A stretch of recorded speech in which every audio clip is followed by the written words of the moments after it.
আচ্ছা, গরিব মেয়েকে যদি বিয়ে করে সে কি শ্বশুর বাড়ির সবার কথা মেনে চলে? না, বরং উল্টা হয়।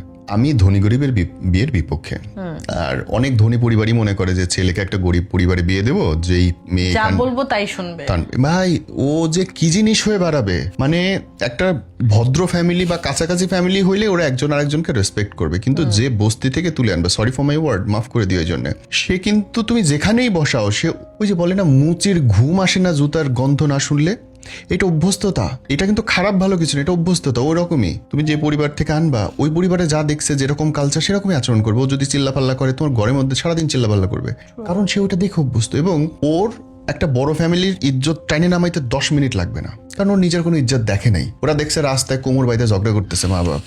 সো ওর কিন্তু স্বামীর পরিবার, বড়লোক পরিবার, মানিজ্যতের পরিবার কিচ্ছু দেখবে না। ও দেখবে তুই এত বড় কথা কইলি, তুই আমার কথা শুনলি না, দাঁড়া দেখাইতেছি, মানুষের 10 কান করবে। এবং এই ঘটনা যারা গরিব পরিবারে বিয়ে করে চিন্তা করছেন যে বউটাকে দিয়ে পুরো সোসাইটি চালাবে, বুঝাবে, এরা প্রত্যেকে ভুক্তভোগী, প্রত্যেকে। আমি মানে অনেকেই চেনেন, ইভেন রাজনীতিবিদও আছেন। এক মহিলা রাজনীতিবিদকেও আমরা দেখি সারাদিন এইগুলো নিয়ে শ্বশুর শাশুড়ির বিরুদ্ধে কথা বলে। সো যারা এই কাজটা করবেন তারা বাঁশ খাবেন।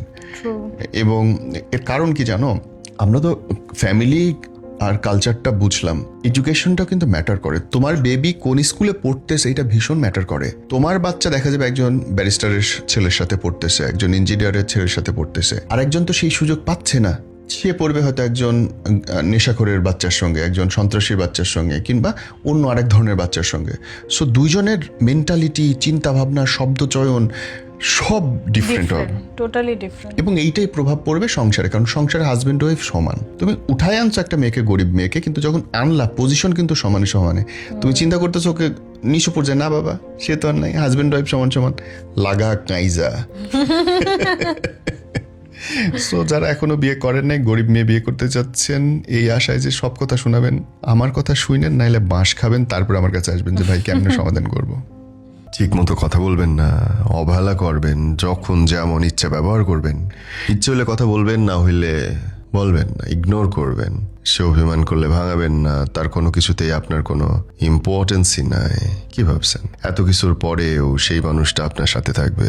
আরে ভাই, মানুষ থাকে যত্নে, ভালোবাসায়, আদরে আর মহব্বতে। অবহেলায় মানুষ তো দূরের কথা, ঘরের মধ্যে পানি না দেওয়া গাছটাও পড়ে যায়।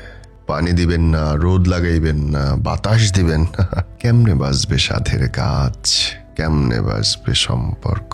মানুষ পেটের দায়ে কারো কাছে পইরা থাকে না।